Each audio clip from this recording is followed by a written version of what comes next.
Yeah, it is too big.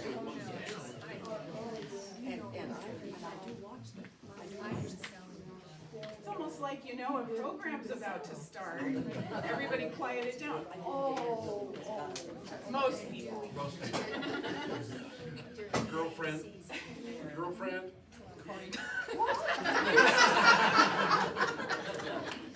Welcome to the Trails and Rails Museum. To anyone who doesn't know me, my name is Lena Homburger-Cordia. I'm the Community Engagement Director here, and we like to welcome you to our, what month is it, March edition of our Fabulous Friday Speaker Series. This month, I'm going to have Robin Smith from our Fab Friday Committee introduce our speaker, but I just wanted to give a few announcements. If you haven't picked up one of these lovely calendar of events brochures, please do. That has all of the major events and exhibits that we have planned for the year, and we update it quarterly or so with any changes that we've had. So right now, as you can see, we have a very timely exhibit with today's topic. We have our Audubon Winter Bird Count exhibit, which is traveling in from the Kaufman Museum in Kansas. That will be here through the end of April, and then we'll be welcoming another traveling exhibit from Humanities Texas called Vaquero, which is Spanish for essentially cowboy. So it's going to be looking at some of the origins of cowboys and how we got them here. We're going to pair that with a local exhibit as well that's on rodeo and horse riding. So with that, I'll let Robin take it away. Thank you for coming. Well, welcome everybody. This is Ann Troyer from Rowe Sanctuary. I asked her last fall, or tried to, if she'd come and speak this month about cranes and the Platte River and the importance of the flyway and the importance of the Platte River to this. So hopefully, is that okay? Yeah, that was wonderful. That was the best introduction. Okay, is the mic picking me up? How about now? See, I'm on you to listen to me crackle. How about now? Better. Well, this looks great, doesn't it? My name's Ann. I work out at Rowe Sanctuary. Thanks so much for having me today. We're in our busy season right now. There's about 580,000 cranes on the valley right now. We just opened up a new building and we have lots of visitors. So I was happy to get out here and get over and see you guys today. So we are a land-owning conservation organization. What we're best known for is the sandhill cranes. And the land we manage is the reason the sandhill cranes are here today.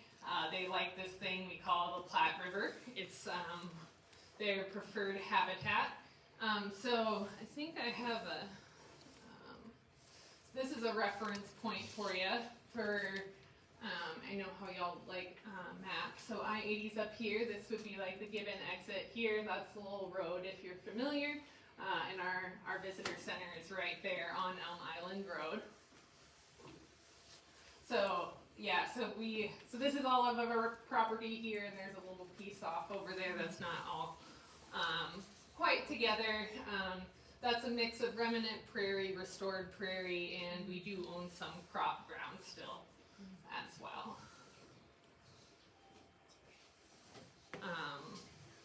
Yeah, we're best known for the sandhill cranes, but we we are actually here year round. Yeah, go ahead. Have you seen any of the hoopers this year? In fact, we have. I saw 8 this morning. Yeah, I can't normally say that. There's only 800 of those birds in the world. So to say that I saw 8 this morning is pretty cool. So thanks for asking. I'd love to tell you about it.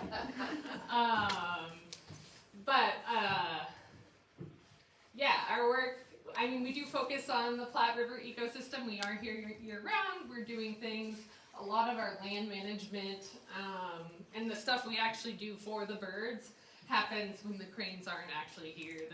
As you all know, the cranes aren't here all year. They just visit us on their way north for a brief amount of time. So we're excited to host them, and yeah, get to do a lot of work when they're not around. Yeah, we have 580,000 birds here in the valley right now. That is a really high number. That number is counted by a biologist in an ultralight airplane. They fly 90 miles from Chapman to, I think, Overton. And that they start that flight at dawn, and they fly the river as fast as they can because they have to get over the roost before the birds leave the river, because the birds leave the river in the morning. So it's kind of an interesting way to count cranes. But we do get, we get that count. They do it about once a week at another nonprofit. The Crane Trust is actually who conducts that flight. But for reference, that 580,000 is a number that we will see in peak some years. So we typically see the most sandhill cranes the last 2 weeks in March.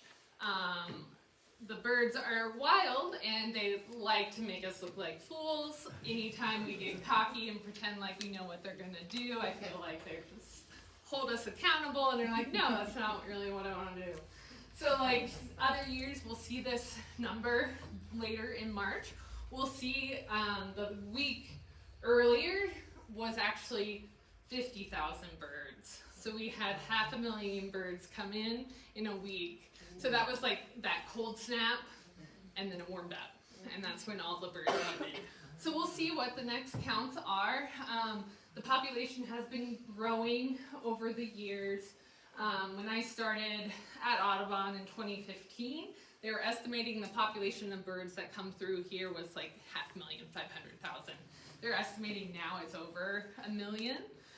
So we'll see how these counts are a big part of that estimation, because the birds all come, they don't come from the same place and they don't go to the same place. So they only congregate here in the Platte Valley. So those counts are really critical to how they estimate how many birds, sandhill cranes there are just alive. So we'll see how the counts go, if we maintain this number, if we go down. We're doing tours until middle of April, so they sure better stay until the middle of April. But you know, who knows? We'll see what they do. They've also been hanging out on the river a lot during the day, which is odd behavior that we don't typically see. So it's just been an interesting year, I guess, with what they want to do. So Rowe Sanctuary is a part of the National Audubon Society. If you have looked at this wonderful exhibit they all have here about birds, you would learn a little bit about Audubon. So Audubon has always been a grassroots organization, and it actually started in the early 1900s. Women started because they opposed the harvest of feathers. So a lot of birds, a lot of songbirds were being killed in large numbers for hats. And so that wasn't ideal. The populations were declining.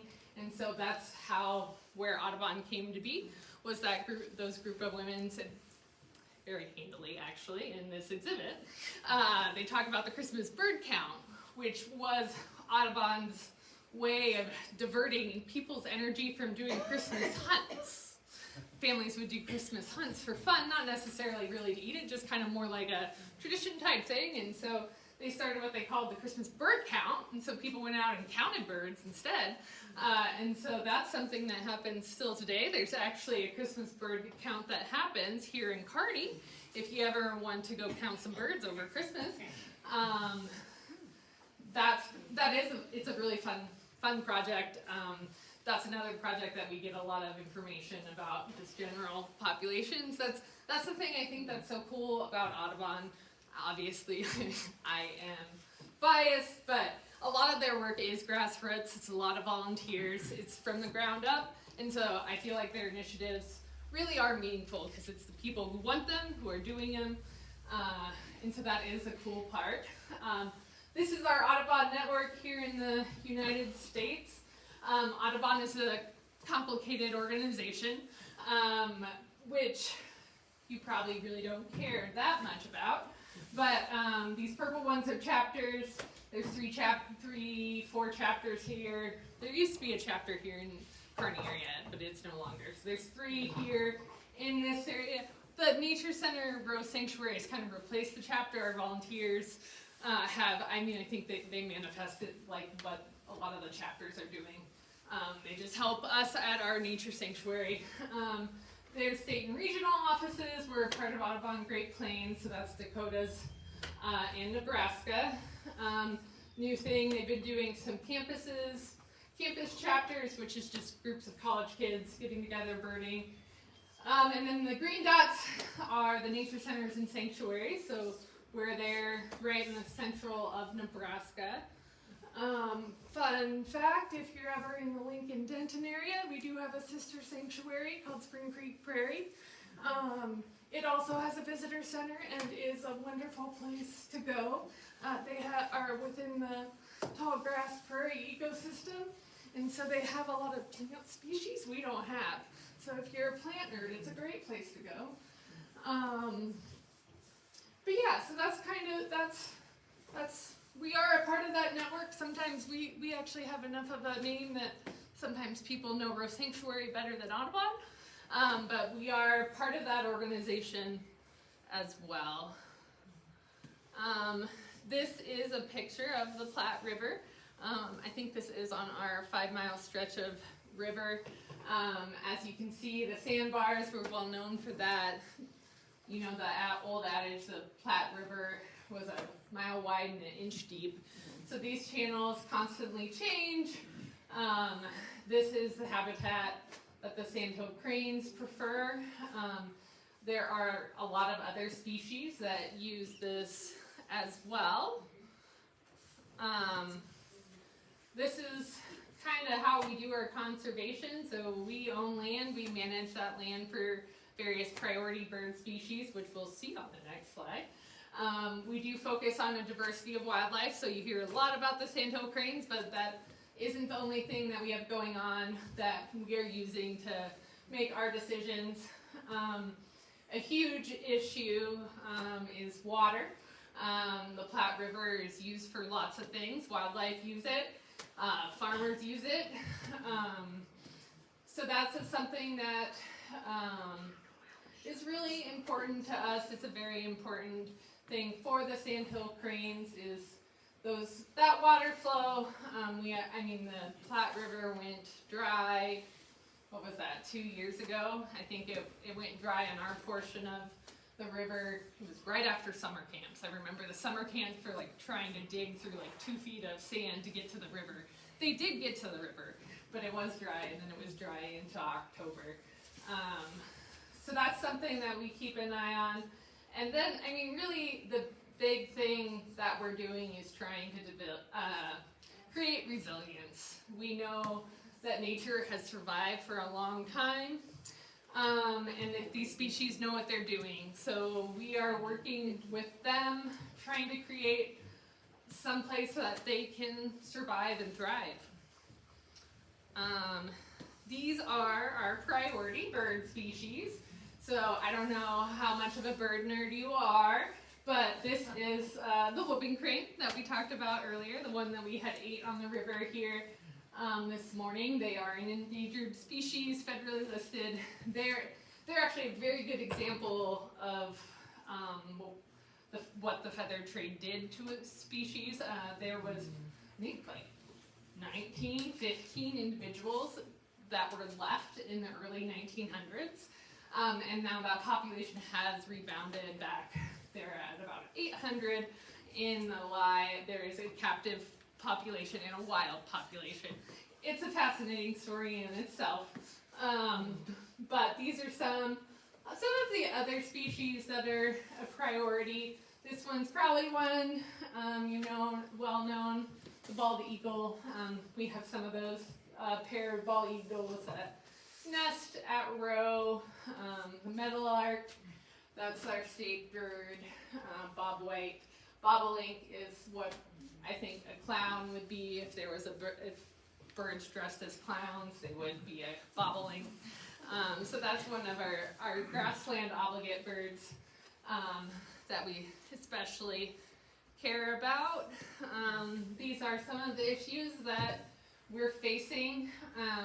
And a lot of these things, I mean, a lot of them are big and scary and complex issues, but they're also issues that we've worked with partners and had a lot of success with conservation issues. Sand and gravel pits in the area. We've worked with them to help protect least terns, piping plovers. They're both species that nest on sand, and we were finding that they were nesting, they really love the sand mining process, like that's their ideal habitat.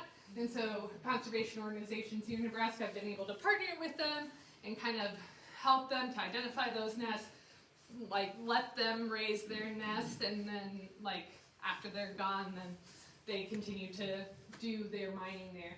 So that's been like one issue that we've been able to work together with people, and that's been really great. The changing climate is always a threat. I mean, the birds have came a lot earlier this year. Is that because of the changing climate? Is it not? I don't know that we really know at this point, but it's something I guess we're thinking about. Audubon scientists actually on a national level did a study on all the species and predicted kind of how they would have to adapt their migration patterns with climate change. So if you are interested in something like that, the maps, you can go and look at all individual species. So it's pretty fun if you're looking for that. Exotic and invasive species, these might be things that, plants that you're familiar with. That's something we definitely work with our partners, local landowners. It's one of those issues that if you don't really work together, you're not really going to get very far. So, yeah, and habitat fragmentation. A lot of prairies have been turned into crop ground. Just, you know, trying to figure out, and I think the other thing Audubon's good about is knowing that, like, we're a conservation organization. Our priorities are land management, and we are here for the wildlife. And private landowners have other priorities. And I think Audubon's done a really good job of like working with private landowners to be like, yeah, we're not going to agree on everything. That's true, but there are all these things that we could both benefit if we work together. So that's just some of the things that we have, challenges and opportunities really. A big part of our work here on the Platte is on the Platte River. This is a picture of the Platte River. So that's 3 years of growth without any management. So we work with our conservation partners and do river management that can look like different things, but a lot of times that's taking large equipment into the river and tilling it. These are cottonwoods, various plants that grow and that historically would have been killed with the spring floods, mostly. Cottonwoods especially like to grow in the river, and they'll actually just take root. I mean, the river that we know today, I mean, has a lot of cottonwoods in it. So that's something that we're managing for that is very interesting to when you think about implementation of that. Here's one of our contractors out on the river disking. They do get stuck often, yes, that is true. River disking is very hard on equipment. Our previous director, that was kind of his job when he started at Audubon, and he had a lot of really great stories of breaking down in the river. Nowadays, we typically hire private contractors, but it's an extreme way to get the river what it used to be. I know I found this really interesting. One of our volunteers actually told me this. I love our volunteers. I learn a lot from our volunteers. But like the cottonwoods that are around on the tree, you cut those down, look at the rings. They correspond with the years of the dams upriver. So that, like, those dams really did have affected our ecosystems. Yeah. We do a lot of prescribed fire. That's one of our management techniques. We do graze. We don't have bison. The Crane Trust has bison. We work with a local landowner, lessee. He grazes his cattle on our property. We do that strategically, so we use fire cows, haying to just kind of, I guess, control the environment and give different species like different management, and so we try to do a nice variety of things, hoping that, you know, each of those species will find something that they like. It's kind of fun after a burn. We'll see different species than we've seen prior to the burn. So it is kind of fun to see that on these managed pieces. We do supplement with strategic grazing. So it is fun to see the results of that. A lot of the cool season grasses that's one of the primary things we're hitting with prescribed fire is the cool season grasses. We want to knock those back, give the warm season grasses some time. Have you had any luck eliminating brome? I would not say eliminating. We can greatly reduce. So brome and reed canary grass is primary one of the species we're targeting with prescribed fire. I mean, we've definitely heard it a lot. What ideally a lot of times with brome and their cool season, so they green up earlier, so we do a early spring burn, and then we'll follow that with a really heavy concentrated graze, and so that'll really so like the plant grows, it's doing its thing, it's taking all the resources from the warm seasons, we burn it, it just lost all those resources, it grows again, the cows eat it, so like it really hurts the plant quite a bit. I don't know if brome will ever be eradicated. I'm sure that is not what you wanted to hear. Those scientists back in the Depression knew what they were doing. They have a very resilient grass. Oops, sorry.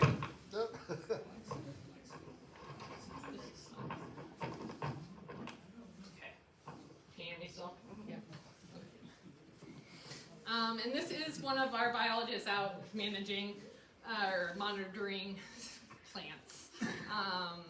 I do make fun of him a little bit for this large book out in the field. It looks a little bit ridiculous. I don't think he's always carrying that with him. That might have been a photo op, but it does illustrate the important work they do surveying. Looks like this slide formatted a little funny, so sorry about that. A big part of our work is we do a lot of education and outreach. That is what my position is focused on. We do summer camps, field trips, we have special events, we do a lot of family programming. We just got a bunch of new interactive exhibits. Our summer camp, these are the dates for this year. If you have any kids in your life, I highly recommend it. We design the camp so kids get out in the river and get dirty. That is, we want to get them out in nature. And so we survey in some of our wetlands. It's a lot of fun for me. And I think the kids have fun too. This is what we've got going on for crane season this year. So our visitor center is open daily, mid-February to early April. That's 9 to 5. We don't charge admission. These are the tours that we sell space on. These are the ones that most people who are coming to the area are coming for, is these tours. The guided crane viewing experience is the tour that probably 90% of those tour guests go on to. It is a $60 per person, per tour. We do those twice daily. So this year we're doing that March 4th through April 12th. That's a sunrise sunset tour. And we have just kind of hit our capacity on a lot of days. We sell out by days, so there is some space still in early April. But we just ran our first full tour this morning in our new building, which we learned lots of new things about running that many people through the tours. Our photography experiences. I mean, I don't know that it's super interesting. This one costs a little bit more. We let fewer people in those tours, and we allow tripods. We do have a lot of photographers come. And then I added our overnight crane photography experience because I think you guys might get a kick out of it. That's our overnight structure, blind. We charge $275. That one is they rent the blind for the night. They can fit 2 people in it. It is what you see there. We improved these a few years back, and we made it so people could stand up. But so this is like an 8-foot tall little shed. It's not insulated. We don't allow heat. We give them a bucket for a toilet. They sleep. We take them out early in the afternoon because the appeal is these are so close to the crane roosts, we can't get them in and out like we do with our morning evening tours without disturbing the cranes. And so we literally drive them out in the afternoon, put them in this wooden box, tell them they're not allowed to leave, and then we pick them up the next day. Which can be because our life revolves around the cranes. Today they were on the river till like 11, so we do try to sneak out at 10 o'clock. I was literally just talking to somebody before I came, and they were like, so how long could we get stuck in this building? And I was like, well, if the birds are still in the river at 10 o'clock, like, we're pretty innovative. We try to sneak in and get you out. But that is something that I honestly, like, I wonder, I want to be a part of the conversations where somebody decided that was a good idea. Because I think those people sound really interesting. Those do actually sell out really early in January a lot of times also. So that's fun. I actually have done it. I did it in 2020 during COVID because we had to shut down. So I selected a 60-degree day in March to sleep in that. It was wonderful. The cranes talked all night. It was beautiful. I'm not, like, I could, like, the weather, like, people, like, even the people who are going out tonight was 60-mile-an-hour winds. Like, it's just, I'm not that cool yet. Maybe someday. These are some of our other programming that we've got going on this year. This was, we partnered with Mona this year. They had these planned and then they didn't get back in their building, so they approached us and we were like, that's a great idea. So we actually had our first art workshop this morning out at the sanctuary where they painted with feathers, and they actually had some very good cranes they painted with feathers. So that's something, those I think most of those are not sold out actually. So if you're interested in that, those are the dates we have them. That's on our website if you find any of those interesting. Our speaker series, these are mostly, I was talking to Susan earlier about this, but we used to do what we called the Crane Festival. It was a weekend of events at the Holiday Inn every March. That was kind of how we created and drove the original ecotourism, like back in the 70s when the volunteers were out about trying to advocate for the river and the cranes. We have since stopped doing that weekend of events, and we're trying to turn that into 6 weeks of events. The weekend long we sold out, and it just didn't make a lot of sense for the organization. So if someone tells you, like, we don't do the Crane Festival anymore, that's not true. We still do the Crane Festival, we just do it here at Rowe Sanctuary. So these are some of the speakers that we're bringing in, various issues, mostly all conservation based. but those are fun. These are free. These do have a small fee with them. The speaker series is free. We do offer the option for people to pre-register because our tours are competitive enough that we get paranoid about we'll have too many people and they won't all be able to get in. So we do offer free registration. So if there's something that's like you're really excited for, you can pre-register, or you could just come out the day of if something trips your trigger. We're doing a couple family art workshops. These are the two that are left. This is another partnership with Mona. Some more, these ones actually are happening on Sunday and this one's on Monday. But this is just a new one. We do also a crane behavior basics class daily during the migration that people can do. If you're interested in birds and want to learn something, it's a really great class. Cranes are pretty expressive in ways that humans can see. And so the crane behavior class, which I don't have a poster of up at the moment, is a good way to enhance your crane viewing. Once you go out, you'll see different things when you come back in.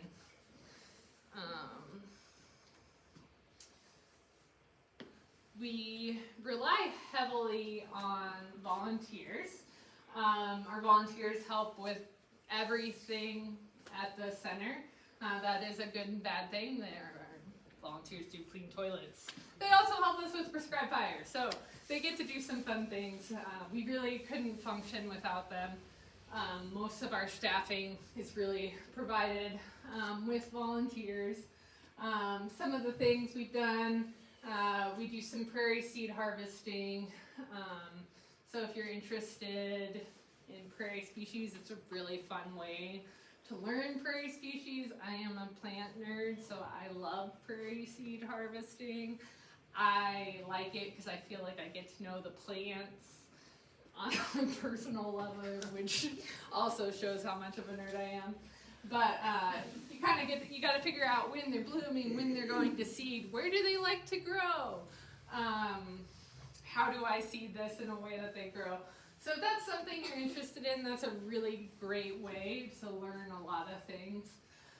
We do special events, so this year we tried for the first time, we had Fall Nature Fest at Yanni Park. We worked with the Parks Department, did nature activities. That was a smashing success. So I think that will be something back that we do some more of. Some of our volunteers exclusively help during crane season. Some of our volunteers exclusively do not help during crane season. We understand that they are different times a year, and that's completely fine with us. We are expecting upwards of, probably 35,000 people is a conservative estimate in the next 6 weeks. I honestly wouldn't be surprised if we broke 40 in the visitor center this year. We were closed last year because of renovations. And so, I don't know, the migration has been growing exponentially, at least since I've been working here. And then I think the new building we'll see. So we'll see what happens there. And our volunteers do also help us with our community science projects. So this is one that's been especially popular. It's called Monarch Watch. It's actually not our project. It's a international project that we participate in. But basically what that means is you catch butterflies in butterfly nets. These are a couple of volunteers. And then you put a tag on them. And that tag is recovered, hopefully, down south in Mexico. So it's a really fun project to do because you get to catch butterflies, which I love, that are similar to birds, kind of, maybe. But I do like it also because I do it with my niece and nephew and my mother. And the one thing you should know about butterfly catching is you always look like a fool. So, I'm always a big fan of that because my mom always comes up and helps and normally ends up falling over. But she does catch the butterflies sometimes. And then another one we started just this year that's been fun is it's called Bumblebee Atlas. That's one that we catch the bees. And in order for that project to ID them, we put them on ice. They kind of go a little bit dormant, and then we can take a photo of them. And we actually submit that to Xerxes. So it's another good way to learn a lot and not have to have all the answers out in the field, because they actually don't require you to ID it, they'll ID it for you. They tell you which photos they need and information they need you to gather. We did just finish a major renovation of our visitor center in time for this crane season. So our hours, our life really is determined by the birds and what they want and do. So during crane season, our visitor center is open daily 9 to 5. That's when you can, if you want to come in and do crane viewing in the morning or the evening, you have to be on one of our guided tours. Our trails are open from 9 to 4 during the day, pending as long as the birds come off the river. The rest of the year, we're open Tuesday through Saturday, 10 to 5. The trails are open dawn to dusk. We don't allow dogs, however, the trails are really great, good way to get out. They're not super busy. COVID was good for us in that way that we got, I bet our trail visitation like tripled during COVID. And all these people were like, how did I not know this has happened? So there's a little bit more use, but it's still a really great place to get on the river. The trails are all basically right on the river, so that's a lot of fun. This is our visitor center. So this one was originally constructed in 2003. It is a straw bale construction building, which is pretty cool. Fun fact, the architects made it look like a bird, so birds flying. The addition that we just completed here, as you can tell, makes it not look like a bird anymore, which is fine because most people don't look at it irregularly. But we were able to just finish that, do a lot of, so that included an interior renovation. We moved our parking lot. Our parking lot used to be over here, it's now here. We were able to add in solar panels, and just a lot of new space. This is just the image on Google Maps, and I'm just getting you a whole lot. Our parking lot, it looks kind of weird. That's something. We will be doing a lot of native landscaping. So right now, we really just finished this in time for crane season. So the exhibits got installed in February. Ideally, we had hoped to get some plants planted this fall, but we didn't get anything planted this fall. So we'll be doing some reseeding and landscaping for this area. We're in the process of putting in a greenhouse with hopes of scaling up our native plants. Process, this is our trails here. This is one of our discovery stations. This is the inside, so we've had a gift shop for a lot of years, but we doubled our space in the gift shop. We really doubled our space basically with the building renovations. So we have lots of exciting things. This is a space that I'm particularly excited about. This is our education center. It's designed, it's right there on the river. We have a nice covered patio. So this we'll be able to use for camps. There is literally a drain in the middle of the floor, and I cannot wait to hose kids off in there, because that's the other thing. We get the kids really dirty, and then they make the building really dirty. So this way, it's actually just concrete, so you can just hose it off. So we're excited to get to use that space. This is a community space which will be available for rent. The Ed Center will be available for rent too. This part, honestly, all of the additions, the architects didn't necessarily get everything right. We are learning with renovations, but one thing they definitely did get right is how they added on the space didn't take away from the view. If you've ever been out there, when you walk in the building, we have just like a very nice vista. It's actually north facing, but it faces out to the river, and you're just drawn into the river. And all these rooms were built in such a way that every room still has that vista of the Platte River. So, I mean, they're thinking office meetings, whatever. I think you're going to be really distracted with the river, but I think that's okay, probably. At least I want to go to those. This is our conference room. That's something else that will be available. We did just install new exhibits. Yeah, they've been in a couple weeks at this point. But we were real excited to get that in. Our exhibits in the old building were from like the original construction. So they were 20 years old and they looked it. So we're excited to have these all. This is a few of the expansions on the trail. This is like, it really, like the trails are great. You should definitely use the trail. It's a really beautiful area. This is something new that I can't believe we didn't have actually, but it's a really gorgeous view of the river just right out there. This is our wetland deck. This is actually the wetland that we primarily use for our education programs. We take a lot of kids into this wetland. The dock there at the back is supposed to be a floating dock because we have a lot of water variation in the wetlands. It doesn't necessarily work right now. They are working on that, I guess. We're so dry that it's not floating. But, you know, it's not underwater, so it's, you know, problems. So yeah, this is one of the things that we did. So with the trail improvements, we also were able to add a lot of pavement to the trail. So before we were just crushed rock, 2-track dirt, crushed dirt, packed dirt.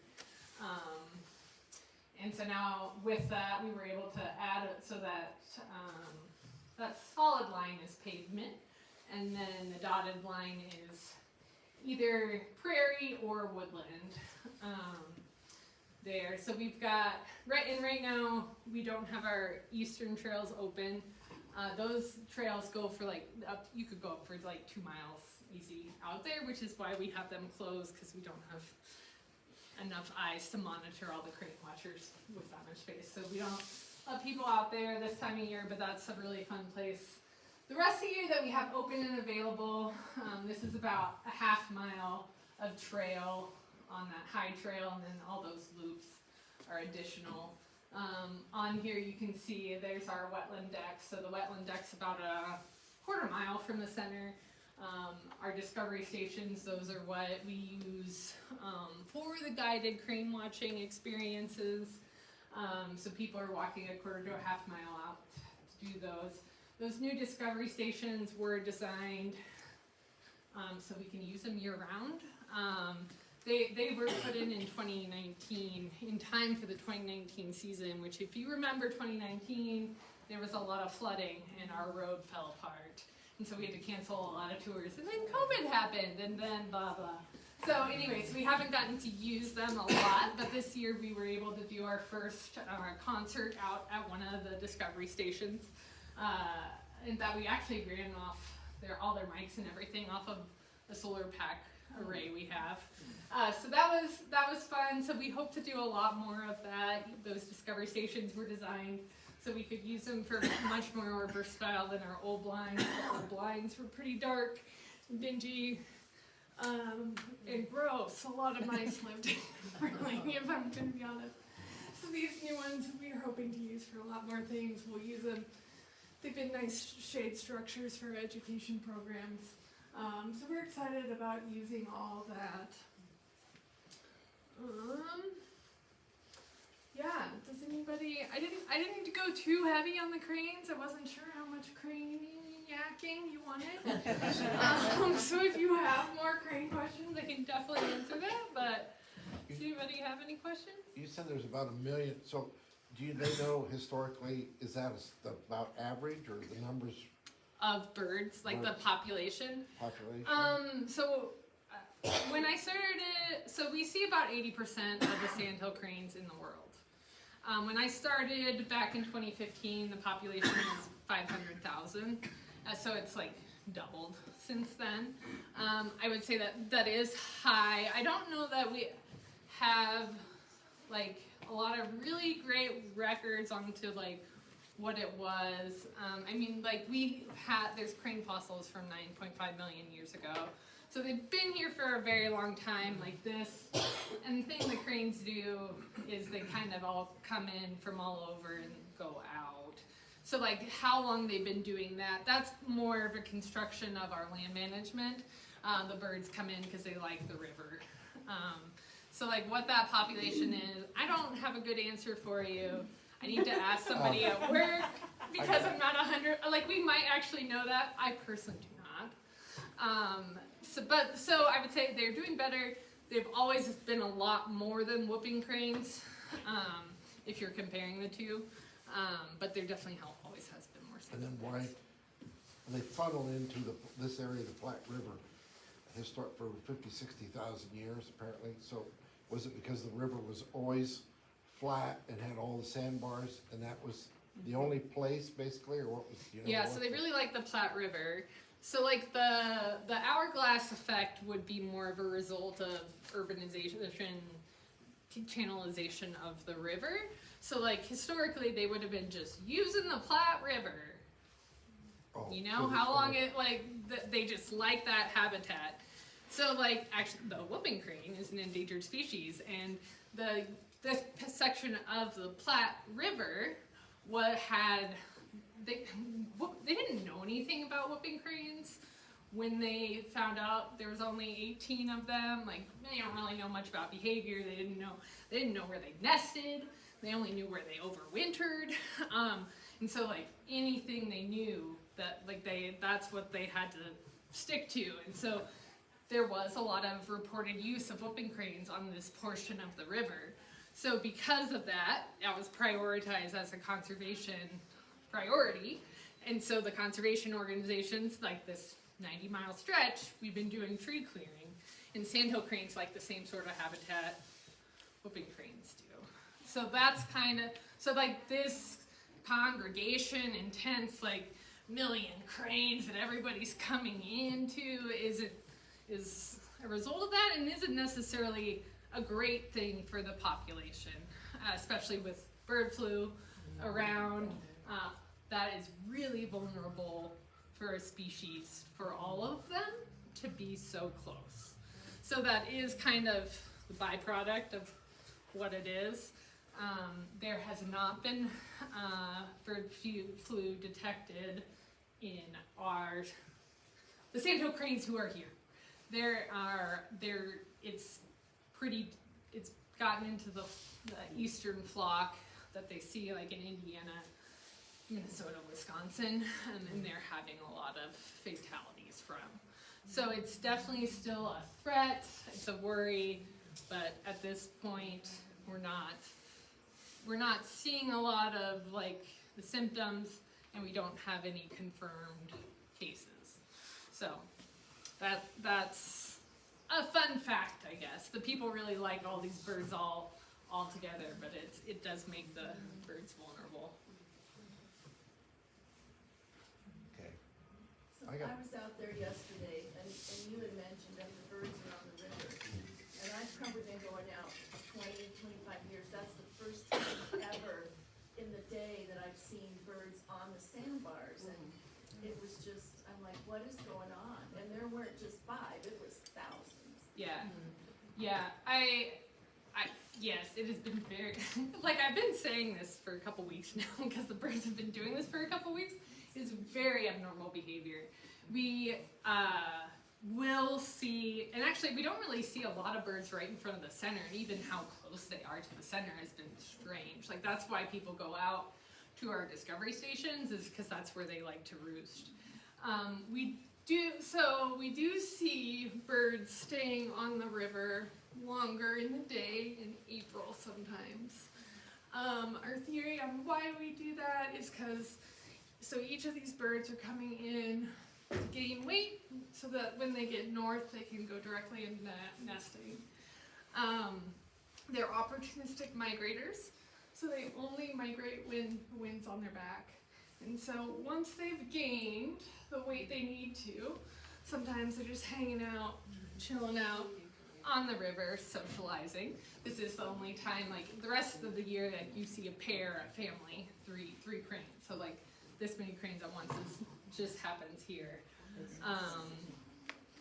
But so anyway, so that we see that behavior in April. That is somewhat typical. I've never seen birds on the river this early. I mean, I've only been around for 10 years, but like, yeah, the first day it happened, we were just all befuddled because that wasn't something we planned for in any fashion. In fact, our trails normally open at 9 a.m., which the birds were on the river, so we've had to like retract our hours, and they're like, sorry people, you can't go out without a guide, so we're gonna need to not have the trails open. So that hasn't been ideal, but yeah, so that is very strange. I mean, I think one theory is the birds did come in kind of early. I mean, they were here maybe early February, so this, you know, those early birds, there were some that overwintered here. That was also very strange. We don't normally have, it's not unprecedented, but it was strange. I think like the last time they had a significant number was like 2003. We had like 15,000, 20,000. So it's maybe some of those birds are fat and happy, waiting on winds. We're still seeing that behavior. Like today, I think they got off about 10. So like the day before it had been like 11. So like that was still pretty late. So yeah, we don't really know, and that's interesting. Something. Also, 2 nights ago, they were on the river really early. There was about 1,000 of them that were on like 5 o'clock, which is really early for them to come in too. Yeah. And then you have a crane camera, We do. We have a crane camera. It is a live camera on the river. It's actually on all year round. So if you want to, you can put it on in the background. I actually do use it as background noise at home. That is available. It's free. Ours is free. Crane Trust also has one. You have to be a member. But if you just Google Rowe Sanctuary Crane Cam, you'll get to it. It's actually hosted on explore.org, which is a nature site that hosts a lot of webcams on various nature-y things. And so that's where it's hosted, so it'll take you there, but you can get there from our website. And that's honestly sometimes, I mean, because that camera is on our like most solid roost. And so honestly, sometimes, like the crane camera is better viewing than actually on site sometimes. Especially we got a really high definition camera now, so we can actually, it has infrared, so you can look at night too now. So that is fun, and is not as good as being on the river, but is a very good option for people. Yeah, go ahead. So, you blew my mind a little bit today. So theoretically, with proper river management throughout the Midwestern Platte region, the funnel of the cranes would widen. Is that, am I hearing you correctly? Yes. I mean, like we're already seeing, there's a population that uses North Platte.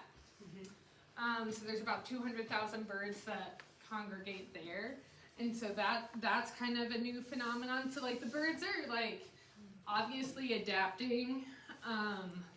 But yeah, like if we actually cleared the whole river, they might just spread out. I've seen them in Idaho and was surprised. What's that? I've seen them in Idaho Oh yeah. and was surprised Yeah. there. Well, Yeah. what the hell? I Yeah. thought they were ours. Yeah, well, like, yeah, it's fast. People are so baffled when they're like, you mean they don't live here year round? And we're like, no, literally, they're here for spring break. I see them 6 weeks of the year. Yeah. So, over that period of 6 weeks, they kind of come and go, but what would you say, like, the average bird, do they stay most of that 6 weeks, or do they stay 3 weeks, and then the next So group stays 3 it typically takes a bird about 4 weeks to gain the weight they need to gain. Yeah. So, and that's also important to say, like, we see a million through here, but no one sees a million sandhill cranes. It is not humanly possible. For multiple reasons. One, because they're not all here the same, but also because you can literally only see so many sandhill cranes at a time. So, go ahead. You talk about numbers, how do you get a count? What do you, It's really hard. Like, people will ask me when I'm out in the blind to estimate for them what they just saw. You get that question, Kyla? I don't have an answer. It's really hard to tell the density when you're looking at it like that. From flights, so the crane flights that they fly, the ultralight that they fly at the river, we know that our 5-mile stretch of river at peak, whichever what that means, is about 200,000 birds can fit on our portion of the river. And also probably what people are looking at when the river is packed is like 40,000 birds. But yeah, no, estimating, I still try, like I was just out in the blind, because like how they estimate like from the flight is like, they put their hand down and like count how many birds fit in their hand. And then they're like, how many hands of birds do I have, right? And so that's how they do it from the air. And so sometimes I try to do it, but like the density is just so loud. Like, I'll even do it through the time the birds are leaving, and like I'll end up with the same numbers. I'm like, that's not right, because I saw like 10,000 birds leave this roost since I counted the first time. So I'm not super accurate. The flights are the best thing we have. Yeah. but I know you talk about the majority of them land on the Platte. But I used to ranch up in western Nebraska, and there would be some would land on the meadow at night with sometimes to rest and stuff. Well, I mean, each bird's here for only 4 weeks, and then they leave. Yeah, So they're migrating. They can go about 200 miles yeah. in a day from here, and then some of them go as far up as Siberia. So they stop other places, absolutely. I don't know, they're not very what you call edible, are they? They're called what? Edible. Edible. They are known as the prime rib of the sky. I have not personally had it. I'm actually very skeptical that it's prime rib. My brother-in-law says that the only place you can't hunt them is here. That is correct. And maybe Wisconsin might have changed some laws recently. One of the few places you cannot hunt them is the state of Nebraska. Almost every other state you're actually allowed to hunt them. Yeah, Texas allows them to be hunted. Yep, they're a game species, which is also why people scare them.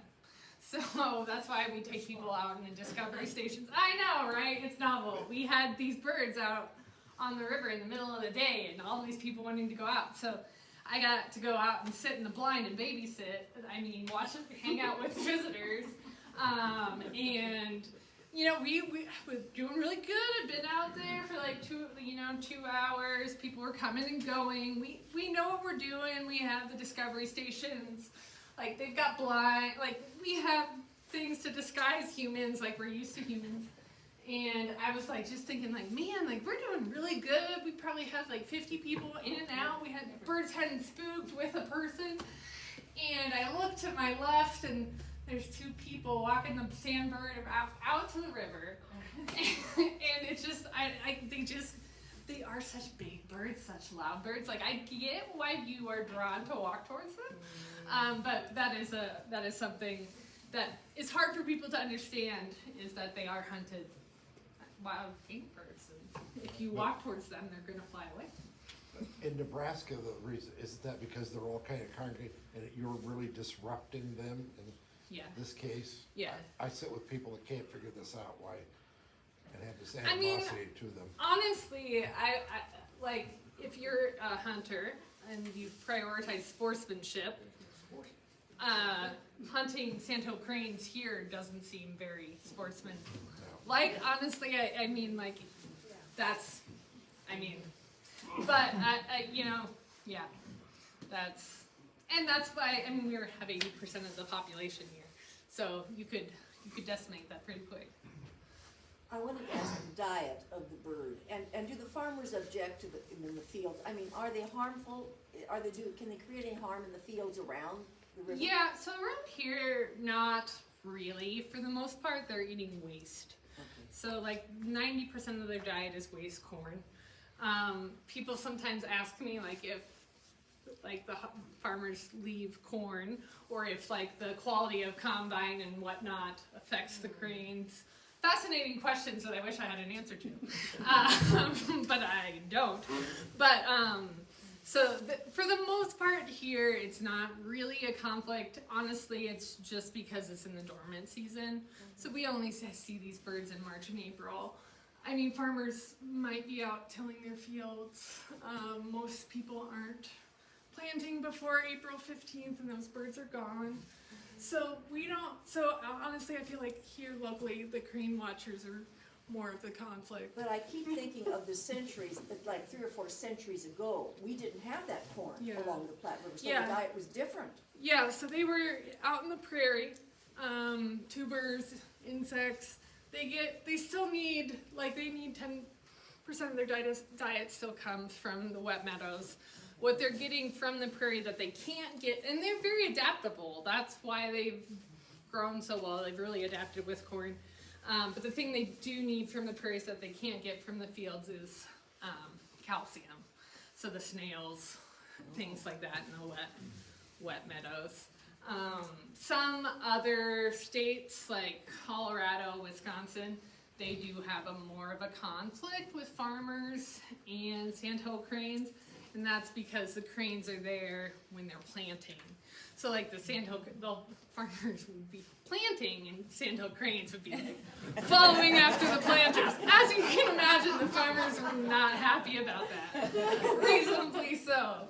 The International Crane Foundation is actually in Wisconsin, and they developed some sort of coating that wasn't toxic but tasted really bad.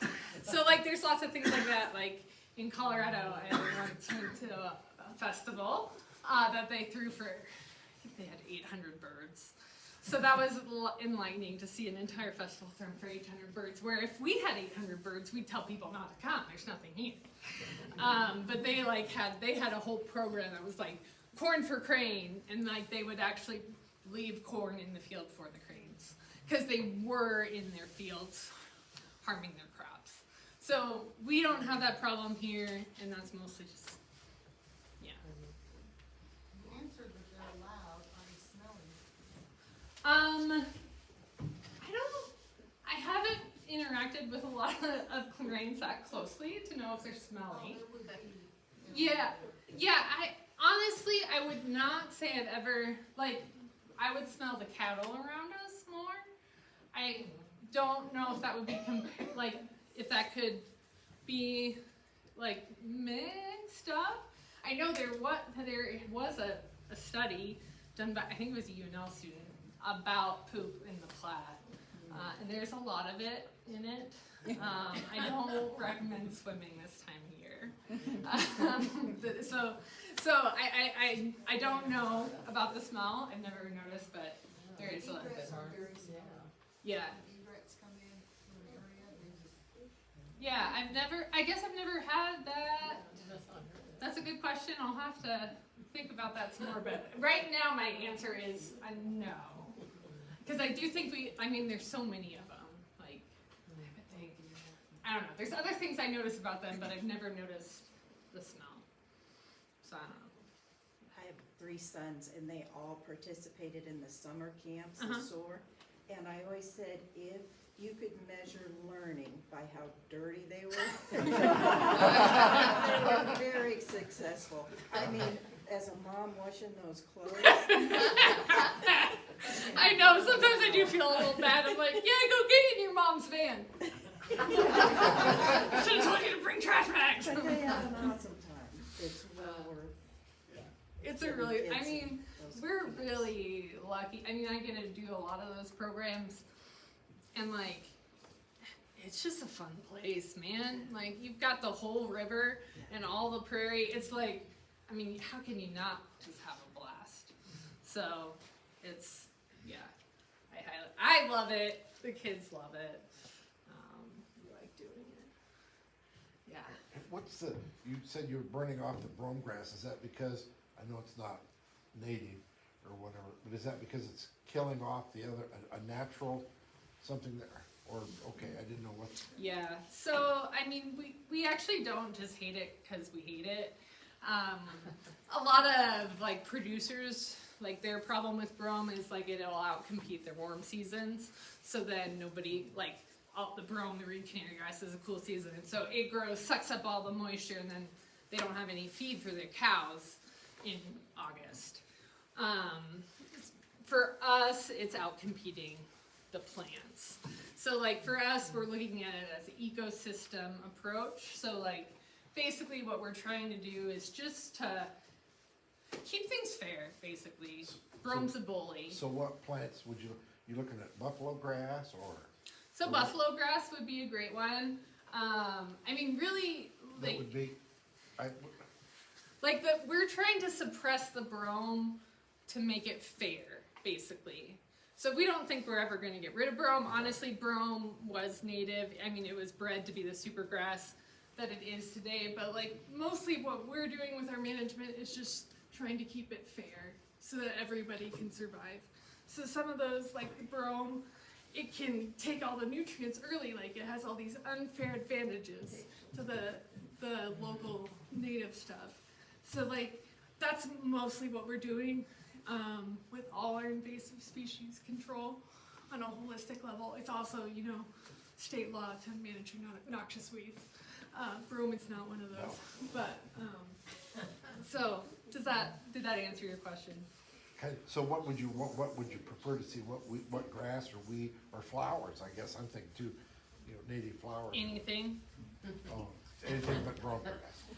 Yeah, I mean, what we're trying to make space for those warm seasons.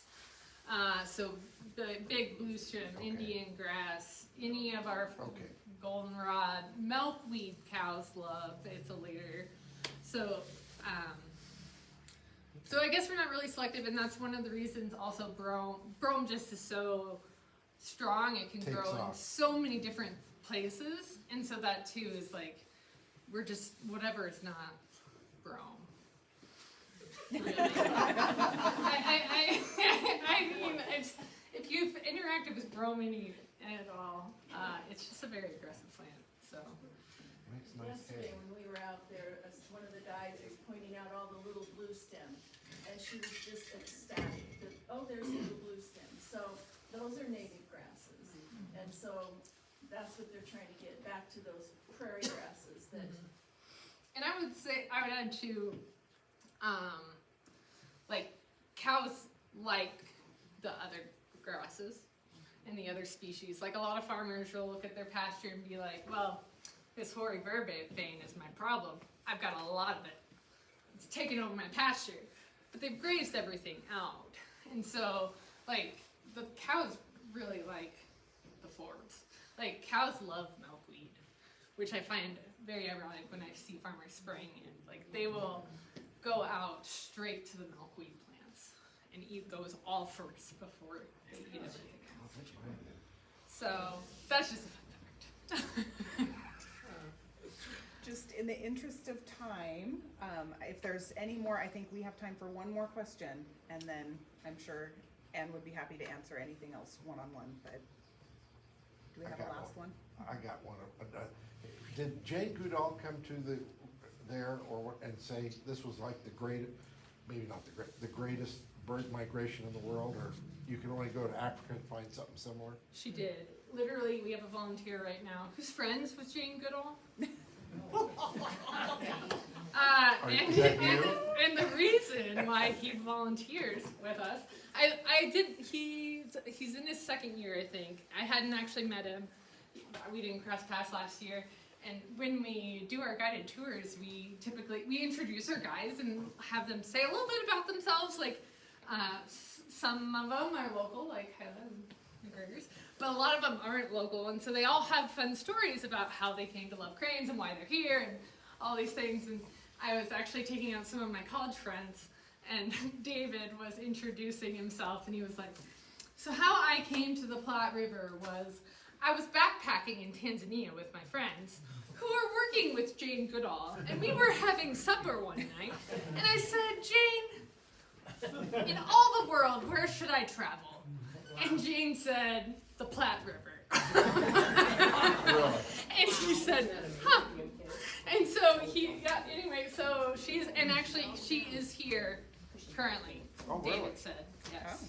She doesn't do the public blinds anymore, but she does go out still, so she very much does. It's one of her favorite things, so. What a great way to end it. Yeah, right? Great question. Thank you.